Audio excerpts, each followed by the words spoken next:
السلام عليكم، ازيكم حلويات قلبي وفواكه قلبي؟ عاملين ايه؟ وحشتوني خالص. انا مثلا الناس اللي بيشوفوني لاول مره، وان شاء الله النهارده في الحلقه هشارككم الروتين بتاع الغسيل بتاعي على الغساله اللي هي العاديه، الغسالة البيبي الفريش ال4 كيلو. هديكي برضو شوية نصايح لو انتي بتغسلي على الغسالة دي، وهقولك تعملي ايه معاها في الشتاء في الجو البرد ده، ازاي تغسلي عليها وما يبقاش الغسيل متعب ولا مضايقك. يعني انا كنت بأقلم نفسي كده وبتعامل معاها لحد ما ربنا كرمني بالغسالة الجديدة دي. يعني دي اخر غسلة معاكم كده على الغسالة القديمة زي ما انتم شايفين. يعني خلاص كده احنا بنودع غسالتنا القمر دي. بصراحة كانت واقفة معانا ومسندانا. كفاية عليها لحد كده، بقالي شهور بغسل عليها من ساعة ما الغسالة الأوتوماتيك باظت.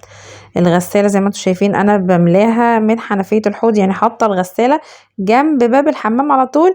بحط الخرطوم بتاع الغسالة في الحنفية وبملى الغسالة حوالي يعني لحد نصها كده. وبعدين بزود الغسالة مية سخنة من السخان. ببقى مشغلة السخان، عارفة ان انا هغسل، بقى بشغل السخان قبلها بمدة كافية. لو انتوا عندكم سخان غاز حلو جدا هيسعف معانا، انما انا عندي سخان كهرباء فانا بشغله من قبلها. المهم بملى نص مية ساقعة وبديها مثلا كروانة او كروانة ونص كده من المية السخنة من السخان. الناس اللي متعرفش الغسالة دي فريش، اللي هي بفرشة أحذية. كنت عاملة ريفيو عنها قبل كده، اللي محتاجة ريفيو هسيبهوله فوق في الآي اللي هتظهر، اضغطوا عليه يدخلكوا على طول على الفيديو بتاع الريفيو بتاع الغسالة اللي هي بفرشة أحذية اللي بتغسل الأحذية. كمان هي مش بتغسل أحذية بس، هي ممتازة جدا جدا جدا في غسيل الملابس. بس هي عيبها ان هي بتاخد 4 كيلو، يعني بتاخد كمية صغيرة جدا. وفي نفس الوقت انا عندي مشكلة معاها في الشطف بره، لان انا كنت الفترة اللي فاتت دي طبعا تعبانة. يعني كتير منكم عارف ان انا كنت تعبانة وباخد محاليل وانيميا وكده، وانا كان صعب عليا ان انا اقف واشطف. فكنت انا بحوش الغسيل، بيتحوش يعني فترة طويلة وبيبقى كمية كبيرة. تمام. حطيت بقى المسحوق وحطيت الغسيل الفواتح الاول. هي ميزتها ان هي بتاخد كل الغسيل من اول الفاتح لحد الغوامق والحاجات السوداء. بس هي عايزة صحة بصراحة، وانا الصحة بعافية شوية فمش هتسعفنا مع الصحة، شوية الصحة الصغيرين اللي عندنا. المهم نرجع لموضوعنا. شوية المية السخنة اللي انا حطيتهم على المية الساقعة يخلولي المية دافية. منها ان هي هتنضف لي الغسيل كويس، ومنها لما احط ايدي في المية او في الغسالة اعصر الغسيل ملاقيش المية ساقعة متلجة تتلجني ايدي وتخليني انا متضايقة من الغسيل.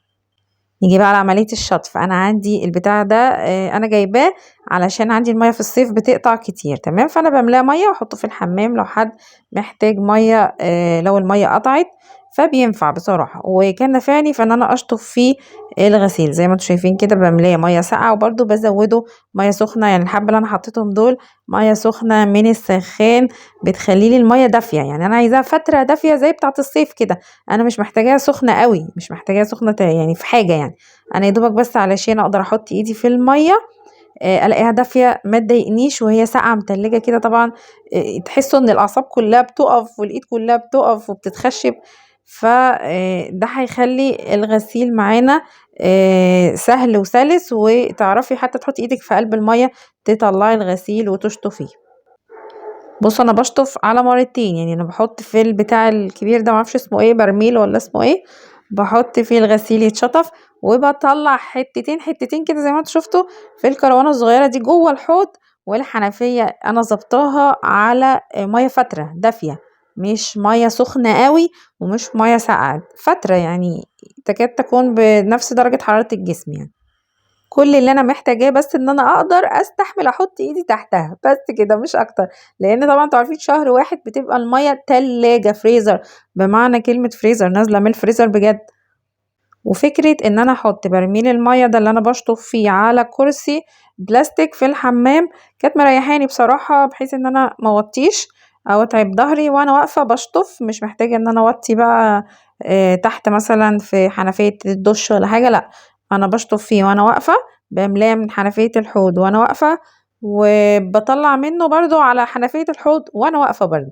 وزي ما انتم شايفين انا بقلب الغسيل كله من اوله لاخره وانا واقفة جوه الكروانة اللي في الحوض بقلبه، علشان محتاجش ان انا اقلبه تاني لما اجي انشر، كده بيبقى سهل معايا.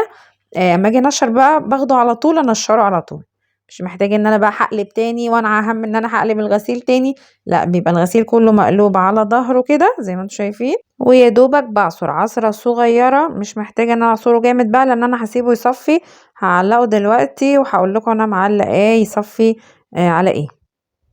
هقول لكم كمان على حاجة كنت بعملها، كانت بتصفي لي الغسيل، سيبه لوحده يعني يصفي من بالليل لحد الصبح وبعدين يتنشر. ده ثبت كده او باسكت مخرم كده من الجناب وكان مقفول من تحت خالص. جبت بقى انا مفك وسخنته على النار وابتديت اعمل بيه فتحات كده في البلاستيك على اساس ان هو يصفي لي المية الزيادة اللي في الغسيل. ودي الطريقة التانية للتصفية. طبعا الجيش قالك اتصرف، كنت بعلق على العلاقات بتاعة الحمام دي، وهنا كان عندي مسمارين بتوع الفواطة بتاعة الحمام اتقطمت، هي كانت ستانلس كده بس اتقطمت طبعا من سوء الاستخدام.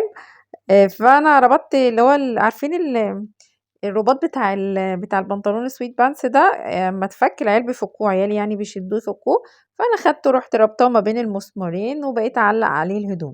خلصت بقى انا غسيلي من الابيض لحد الاسود، طبعا في حاجات سودا بتنزل لون زي ما انتم شايفين كده، الميه اللي هي اللي بتتصرف من الغساله كانت غامقه خالص، دي من الجنسات بقى والبناطيل السودا اللي بتنزل الوان، بخليها اخر حاجه خالص. بالنسبة بقى لتنشيري في الشتاء، انا بنشر على المنشر الداخلي ده، طبعا المنشر الداخلي ده حبيبي قلبي روحي ما اقدرش استغنى عنه طول الشتاء وطول الصيف، يعني انا بحبه عموما، الا للضرورة بقى لو انا عايزة حاجة مثلا انشفها بسرعة محتاجاها اوام بطلعها بقى بره في المنشر بتاع البلكونة.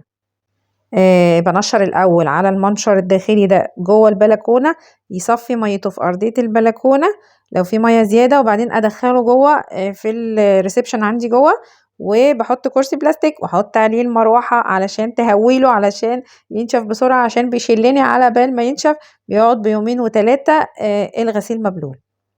وزي ما انتوا شفتوا انا شايله فرش الريسبشن كله على اساس ان لو في ميه بتصفي في الارض ما الدنيا ما تبصي عندي، يعني بهدله من جميع الاتجاهات وجميع النواحي. نيجي بقى للغساله اللي انا كنت حاطه عيني عليها، وزي ما بيقولوا الصابرين على خير. دلوقتي انا كنت حاطه عيني على الغساله دي في عروض كارفور، في معظمكم شاف معايا الفيديو بتاع عروض كارفور بتاعه عيد ميلاد كارفور، هسيبها لكم في الاي اللي هتظهر فوق لو حد حابب يشوف العروض. دي غسالة LG 11 كيلو سعرها 7500. أول يوم رحت فيه كارفور كان يوم 1/1، دخلت كارفور طبعا معرفتش ولا اصور ولا عرفت اقف من الزحمة ولا عرفت اشتري حاجة من الزحمة، خدت عيالي ورحت راجعة تاني تمام. عدى يومين 3 ورحت نازلة تاني كارفور على اساس ان انا اشتري الغسالة 11 كيلو ب7500. رحت اسأل عليها قالوا ان هي اتباعت مفيش منها ولا حتة. طب ايه المتوفر؟ قالوا لي ال13 وفيما فوق بقى لحد 19 تمام. فقلت مش مشكلة، جايز ربنا رايد لي الأحسن يعني، وإن الله مع الصابرين إذا صبروا، والصابرين على خير زي ما بيقولوا. المهم رحت واخدة الغسالة 13 سعرها 9500. أنا والله صبرت كتير وكنت بحمد ربنا وبشكره على الغسالة الفريش ال4 كيلو إن هي موجودة يعني ومتوفرة، أحسن من غيرنا وأحسن من مفيش. والحمد لله ربنا كرمني بالغسالة، ربنا يعيني بقى على الأقساط بتاعتها. وإن شاء الله تكون غسالة العمر وربنا يبارك فيها إن شاء الله ويوسع علينا وعليكم. ايه ده انت عايزة مية؟ مش تنادي عليا؟ طيب افتح لك الموتور، استني افتح لك الموتور. طبعا انا لسه مش واخده عليها ومش فاهمه لها، هي كانت اول تشغيلات ليها يعني، ما انا مش عارفه هي بتاخد ميه امتى وتسكت امتى وتعصر امتى وتبطل امتى. غسالتي القديمه اللي هي الاوتوماتيك كانت زانوسي، كانت لما بتعوز ميه او الميه مثلا مش مفتوحه، الموتور مش مفتوح، كانت تصفر لي، كنت اروح لها على طول افتح لها الميه. انما الحاجه دي ولا بتزمر ولا بتصفر ولا حتى بتسوسو. فتحت لها بقى انا الموتور عشان الموتور بتاعي لازم طبعا افتحه لها واقفله لها كل شويه عشان ما يتحرقش. خدت بقى المية اللي هي عايزاها، ودي كانت اخر شطفاية. المهم الغسالة في البيت بصراحة نعمة من بعد ما انا اتبهدلت من غير غسالة. ربنا يا رب يبارك فيها ويجعلها مبروكة علينا ويديمها نعمة. والحمد لله والشكر لله على كل حال. وربنا يوسع عليكم يا رب وعلينا ويرزقني ويرزقكم من حيث لا نحتسب. ما تنسوش بقى تحطوا اللايك والشير للفيديو. اشوفكم ان شاء الله على خير في حلقات جاية كتير، والسلام عليكم.